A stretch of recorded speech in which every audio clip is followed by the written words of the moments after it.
नमस्ते दोस्तों, आज हम बात करेंगे एक धमाकेदार साउथ इंडियन मूवी सैल्यूट के बारे में, जो एक इंटेंस इन्वेस्टिगेशन थ्रिलर है। ये कहानी एक ऑनेस्ट पुलिस ऑफिसर की है जो एक अनसॉल्व्ड केस का सच ढूंढने के लिए अपने बिलीव्स के अगेंस्ट जाता है। तो तैयार हो जाएं एक ग्रिपिंग स्टोरी के लिए जो आपको शुरू से एंड तक स्क्रीन से बांध कर रखेगी।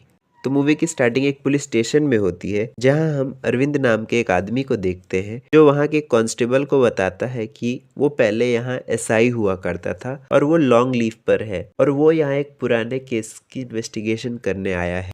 अरविंद कांस्टेबल से मार्टिन शिवा मर्डर केस की फाइल चेक करने को बोलता है। साथ ही वो उसी ईयर एक रैश ड्राइविंग केस की भी फाइल मंगाता है, लेकिन वहां पर प्रेजेंट एसआई ना होने के कारण कांस्टेबल अरविंद को अंदर बैठा कर रखता है। इस केस को 3 साल बीत चुके हैं और काफी देर होने के कारण वो फाइल नहीं मिल रही है, ऐसा बोल के कांस्टेबल टाइम पास करता है। फिर वहां पर करंट एसआई महेश आता है और वो अरविंद को आके सैल्यूट करता है, क्योंकि 3 साल पहले जब अरविंद यहाँ का एसआई था, महेश होता है वो इसका जूनियर था और इसी रीजन से उसे सैल्यूट करता है। यही सीन कट हो जाता है और अब हम 3 साल पहले का सीन देखते हैं, जहां अरविंद और कांस्टेबल मदन एक साथ किसी जंगल एरिया में दिखाई देते हैं और वहां पर किसी झाड़ी के पीछे वो स्क्रू ड्राइवर को प्लांट कर रहे होते हैं। एक्चुअली यहाँ पुलिस फेक एविडेंस प्लांट कर रही होती है जो मार्टिन शिवा केस से रिलेटेड है। वहां से उन्हें जाते हुए ऑटो ड्राइवर मुरली देख लेता है, पर अरविंद कहता है कि उसकी बाइक बंद हो गई थी इसलिए वो यहाँ रुक गया। उसके बाद वो लोग घर चले जाते हैं। एक सीन में इंस्पेक्टर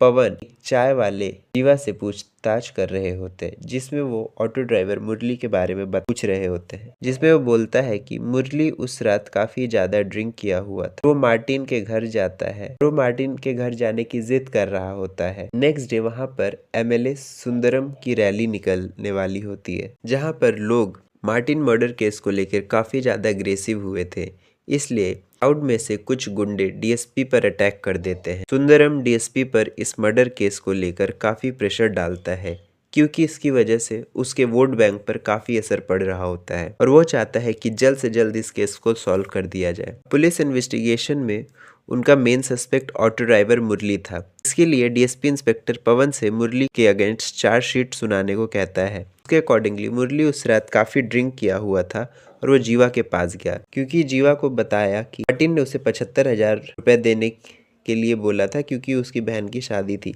लेकिन जब उसकी सिस्टर की शादी पड़ जाती है तो मार्टिन रुपए देने से मना कर रहा होता है, इसकी वजह से मुरली गुस्से में उसे मार देता है। पुलिस को मर्डर केस पर स्क्रू ड्राइवर नहीं मिला था, इसलिए पुलिस केस क्लोज करने के लिए जंगल एरिया में वो स्क्रू ड्राइवर जाके प्लांट कर देती है। मुरली ने मार्टिन और शिवा को मारकर बैकयार्ड में दफना दिया था और वहां एक बिल्ली भी मार के फेंक दी थी, जिसके स्मेल में कंफ्यूजन हो जाए और लोग को जल्द से जल्द ये लाश ना मिले। थ्योरी थी पुलिस की, पर अरविंद को इस थ्योरी पर यकीन नहीं था, क्योंकि उसे लग रहा था मुरली इनोसेंट है। मार्टिन का फोन भी क्राइम सीन पर नहीं मिला था और मुरली का कोई क्रिमिनल रिकॉर्ड भी नहीं था, पर बाकी के अरविंद का साथ नहीं दे रहे थे। इवन डीएसपी जो अरविंद का बड़ा भाई होता है, ये भी उस बात को नहीं मानता है, क्योंकि सबको अपनी जॉब बचानी थी।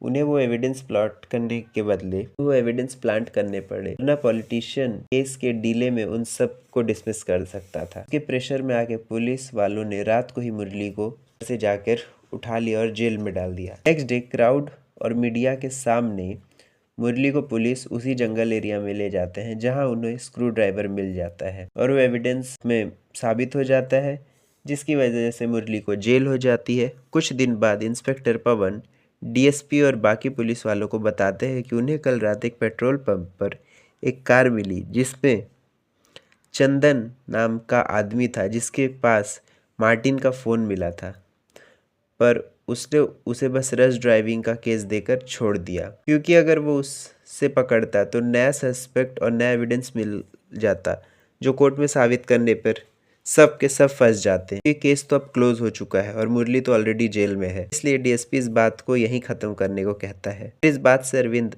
अग्री नहीं करता है, क्योंकि उसे समझ आ जाता है मुरली इनोसेंट है और रियल किलर कोई और है। चंदन से पूछताछ करने को कहता है, जिस पे डीएसपी गुस्सा हो जाता है और उसे जानने को कहता है, क्योंकि अगर रियल किलर को पकड़ भी लिया, फेक एविडेंस प्लांट करने के जुर्म में सबको जेल हो सकती थी। अरविंद को अपनी जॉब की नहीं बल्कि अपने ईमानदारी पर भरोसा था। ये वो सारे एविडेंस को दोबारा चेक करना चालू कर देता है, इस केस की इन्वेस्टिगेशन चालू करता है।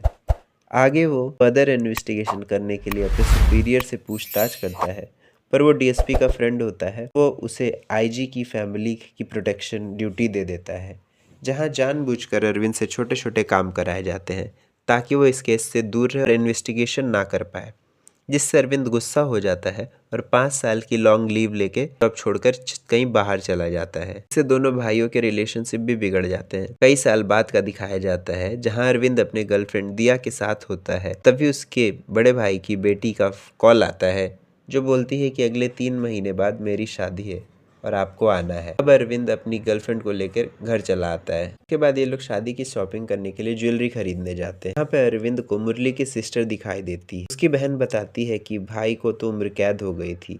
अब अरविंद इतने साल बाद फिर से ये सब सोचने लगता है और वो सोचता है कि इन सब का रीज़न मैं ही हूँ। वो मुरली से मिलने जेल जाता है, जहाँ मुरली उसे बोलता है कि इतने सालों की आज़ादी क्या आप मुझे लौटा सकते हैं।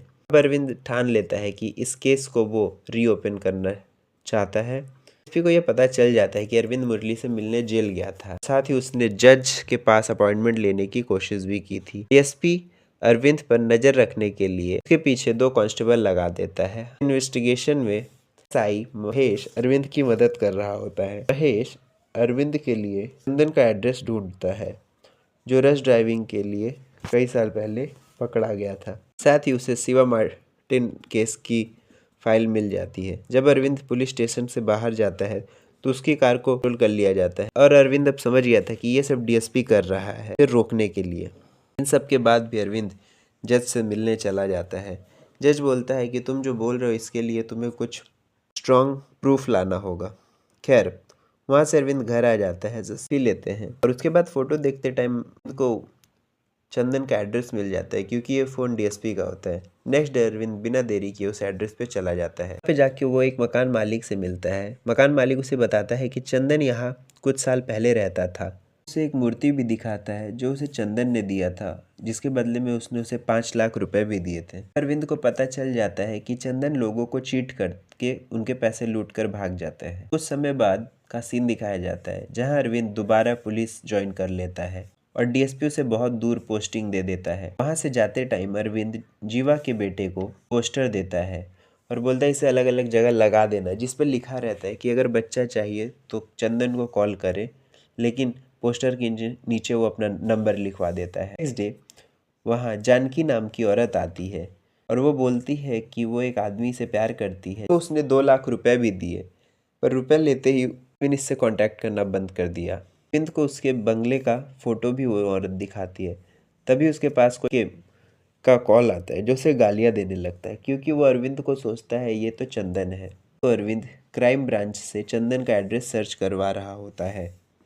देन उसे एक एड्रेस मिल जाता है और वो बिना टाइम गवाए अगले ही दिन वहाँ उस एड्रेस पे चला जाता है क्योंकि क्राइम ब्रांच ने बताया था कि 2 दिन बाद वो दुबई जा रहा है। पहुंचकर देखता है वहाँ जो आदमी चंदन होता है वो मेन चंदन नहीं होता बल्कि कोई और होता है। अरविंद को पता चलता है कि इस आदमी की आईडी यूज़ करके उसने फ्रॉड और स्कैम किए थे। इसी बीच उसे एसआई महेश पता है कि कांस्टेबल मदर हार्ट अटैक से मौत हो चुकी है। अरविंद चंदन को छोड़कर वहाँ से चला जाता है क्योंकि अरविंद समझ गया था कि क्रिमिनल नाम और पहचान बदल बदल कर कई सारे क्राइम कर रहा है, रियल आइडेंटिटी किसी को नहीं पता। इसी बीच अरविंद एक गवर्नमेंट ऑफिसर रंजीत से मिलता है। उसे ये पता चलता है कि चंदन ने इसे भी चीट किया था और वहाँ पर वो किलर रंजीत को मारने वाला था लेकिन वो बच गया था। नेक्स्ट डे अरविंद उस बंगले में जाता है कि जानकी ने उसे फोटो में दिखाया था। उसके सामने एक पुराना घर होता है। उस पुराने घर में जाके वो देखता है कि वहाँ ढेर सारे आईडी कार्ड्स पड़े हैं। आदमी मिलता है जो उसे बताता है कि यहाँ एक पुलिस रहता था, नहीं वो 2 दिन बाद आएगा। 2 कांस्टेबल छोड़कर एसआई से मिलने चला जाता है। प्लेनेटेरियम में जाता है। अरविंद को वहाँ बताया जाता है कि कल रात एक आदमी एक्सीडेंट में मारा गया जिसकी पर्सनैलिटी, हाइट और वेट पूरा चंदन जैसे है लेकिन उसका चेहरा तो जल चुका है। अरविंद सारे एविडेंस ढूंढ रहा होता है और वो सब एविडेंस लेकर मार्टिन शिवा मर्डर केस की सारी फाइल बनाकर जज को दे आता है और अपने भाई यानी डीएसपी को आके बता देता है कि रियल किलर कौन है मैं जानता हूँ, वो इस समय होटल में है।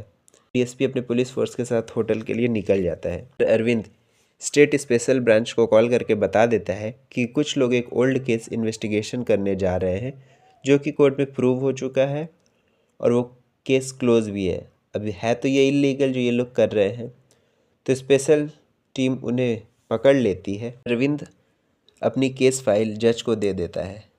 डीएसपी अरविंद और बाकी पुलिस वालों पर इंक्वायरी बैठ जाती है। साथ ही इधर मुरली को छोड़ दिया जाता है।